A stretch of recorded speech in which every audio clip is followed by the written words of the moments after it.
اب آج کا میرا موضوع ہے شہادت علی رضی اللہ تعالیٰ عنہ۔ اصل میں حضرت علی رضی اللہ تعالیٰ عنہ کی شہادت بھی اسی الفتنۃ الکبریٰ کا تسلسل ہے۔ وہ جو عبداللہ ابن سبا کا پیدا کردہ عظیم ترین فتنہ تھا، اسی کا ایک نتیجہ حضرت علی کی شہادت بھی ہے، لیکن وہ بات ذرا تفصیل سے سمجھنی ہوگی۔ اور اس کے لیے میں ممنون احسان ہوں، حال ہی میں ایک کتاب چھپی ہے، ڈاکٹر سید رضوان علی ندوی، وہ محقق ہیں تاریخ کے، انہوں نے بڑی تاریخی تحقیق کے بعد جو باتیں بیان کی ہیں وہ میں آپ کے سامنے رکھ رہا ہوں۔ عرب میں جنوب مغرب کی کونے میں، جہاں یہ یمن بھی آباد ہے، اس کے اوپر نجران ہے، اسی علاقے میں یمامہ کا علاقہ کہلاتا ہے۔ یہاں ایک قبیلہ آباد تھا، بنو تمیم۔ یہ جو لوگ تھے بڑے کرخت مزاج، جنگجو، اکھڑ، ضدی، اور جس بات کو ایک دفعہ مان لے اس پر اڑ جانے والے اور مر مٹنے والے۔ یہیں سے فتنہ پہلا اٹھا تھا، سب سے بڑا جو نئے جھوٹے نبی کھڑے ہوئے تھے ان میں سب سے بڑا تو مسیلمہ کذاب تھا، یہی تو علاقہ تھا۔ اور اس کے خلاف اس فتنے کی سرکوبی میں کتنے صحابہ، 1200 صحابہ ایک جنگ کے اندر شہید ہوئے، جن میں 500 جو ہیں وہ حفاظ تھے رضی اللہ تعالیٰ عنہ۔ تو یہ لوگ جو یہ تھے بڑے زوردار تھے۔ اس قبیلے کے بارے میں حضرت عمر رضی اللہ تعالیٰ عنہ نے ایک بڑی عجیب حکمت عملی اختیار کی، ان کو وہاں سے اکھاڑ کر اور ایران کی سرحدوں پر آباد کر دیا، اب جہاں پر جہاد ہو رہا تھا، تاکہ ان کے اندر جو یہ جنگجوئی ہے یہ اب اس مقصد کے لیے استعمال ہو، اب وہ دارالاسلام کی توسیع کے مقصد کے لیے استعمال ہو، اور وہ ہوئی۔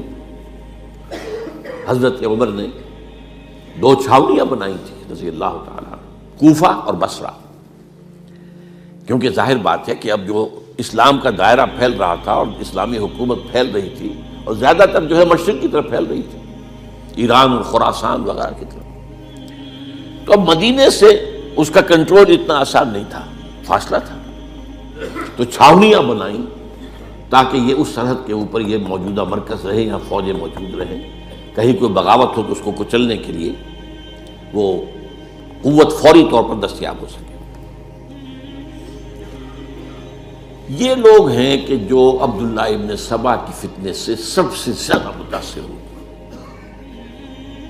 ان کی مزاج میں وہ کجی تو تھی نا، حضرت عمر بھی ان کا جو ایک مضبوط کنٹرول تھا انہیں دبائے رکھا ہے، اور ان کا رخ جو ہے ایک دوسری طرف موڑ کر اس سے اسلام کو فائدہ پہنچایا۔ لیکن اس کے بعد جب فتنہ جو آیا یہ عبداللہ ابن سبا، تو سب سے بڑھ کر یہی لوگ اس کے ماننے والے، اور انہی میں سے وہ لوگ تھے جنہوں نے جانیں بھی دے دی ہیں، جنہیں حضرت علی نے زندہ جلایا ہے، اس لیے کہ وہ کہتے تھے کہ علی خدا ہے۔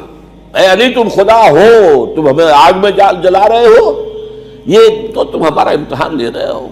وَلَنَبْلُوَنَّكُمْ بِشَيْءٍ مِّنَ الْخَوْفِ وَالْجُوعِ وَنَقْصٍ مِّنَ الْأَمْوَالِ وَالْأَنفُسِ وَالثَّمَرَاتِ، اب وہ اس آیت کو اپنے اوپر منطبق کر رہے ہیں۔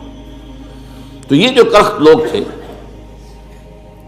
انہوں نے در حقیقت جو ہے عبداللہ ابن سبا کے کردار میں سب سے بڑا رول پلے کیا، اور انہی کے ہاتھوں حضرت عثمان شہید ہوئے رضی اللہ تعالیٰ۔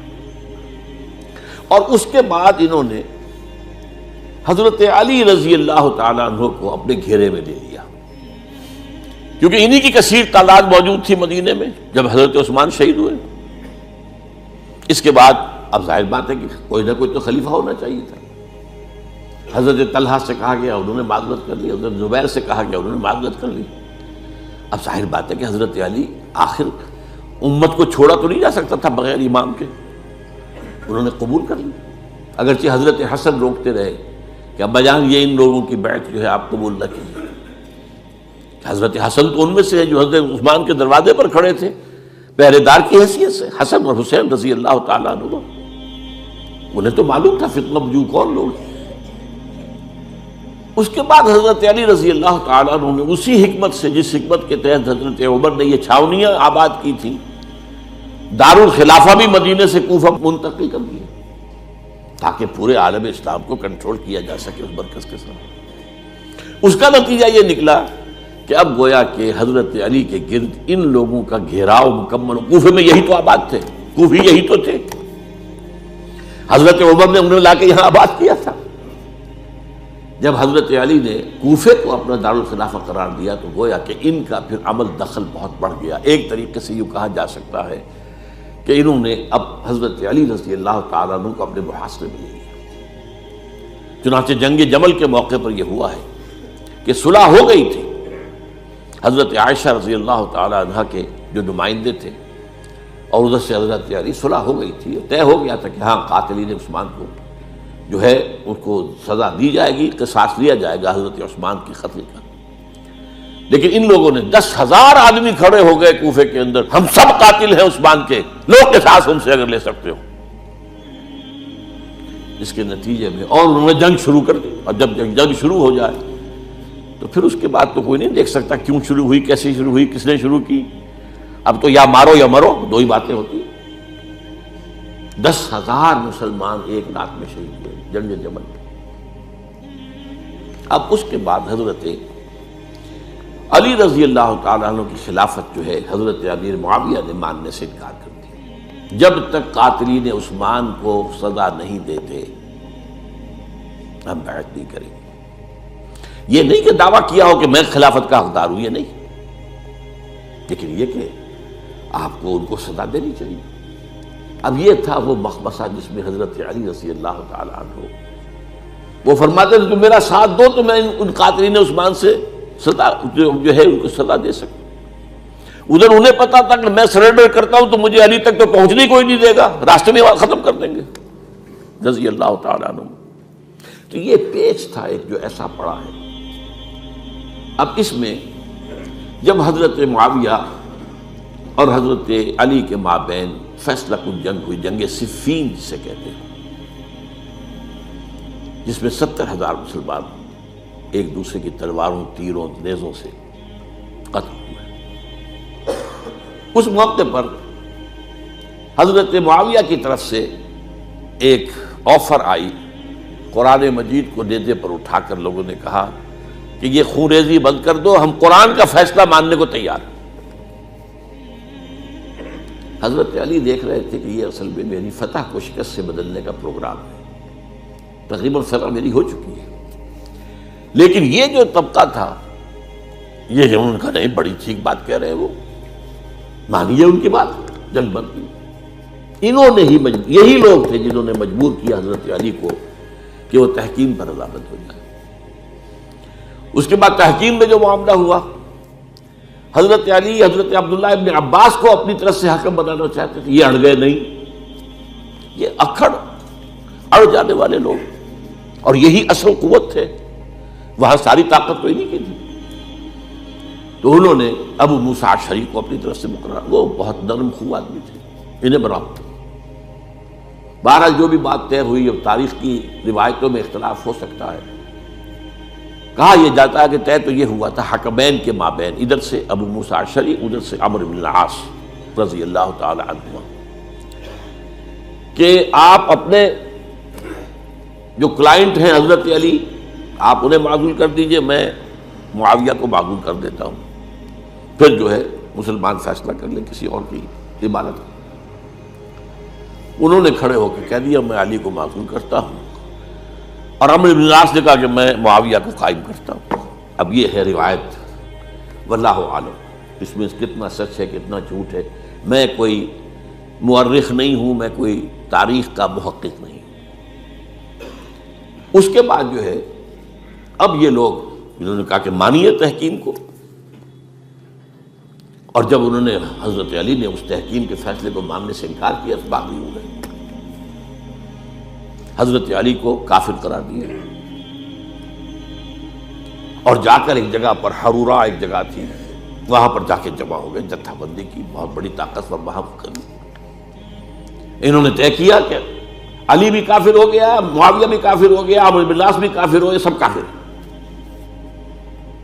حضرت علی کی طرف سے ایک گئے سفیر ان سے بات کرنے کے لیے، تو انہوں نے کہا تم ہی نے تو کہا تھا کہ تحکیم کو تسلیم کرو، کہ ہاں ہم نے گناہ کیا تھا، کفر کیا تھا، ہم توبہ کی ہم نے. اگر علی بھی مان لے کہ میں نے مان کر کفر کیا تھا، اب میں توبہ کرتا ہوں، تو ہم ان کی بات مان لیں گے. اب حضرت علی اس طرح کا جھوٹ کیسے بولتے ہیں؟ انہوں نے تو کوئی کفر نہیں کیا تھا. بہرحال انہوں نے پھر بھی نرمی برتی کہ دیکھو اگر تم کوئی خونریزی نہیں کرو گے، فساد نہیں مچاؤ گے، تو میں تمہیں کچھ نہیں کہوں گا. لیکن وہ اپنی ان شرارتوں سے بعد نہیں آئے. تو پھر تیسری جو بڑی جنگ ہوئی ہے ان جنگوں میں، جنگ نہروان کہلاتی ہے، حضرت علی کی جنگ خوارج کے ساتھ، جس میں 4000 خارجی جو ہیں وہ قتل ہوئے. اور یہ بات اب آپ نوٹ کر لیجئے کہ یہ لوگ جیسا کہ اکھڑ بھی تھے لیکن اپنی بات پر ڈٹ جانے والے تھے، لیکن ساتھ ہی دیندار بھی تھے، نمازی اور روزہ دار بھی تھے. یہ اس طرح کے لوگ نہیں تھے کہ جو فاسق اور فاجر ہو. بس یہ مزاج کا ایک ہے، جو بات دل میں بیٹھ گئی اڑ گئے.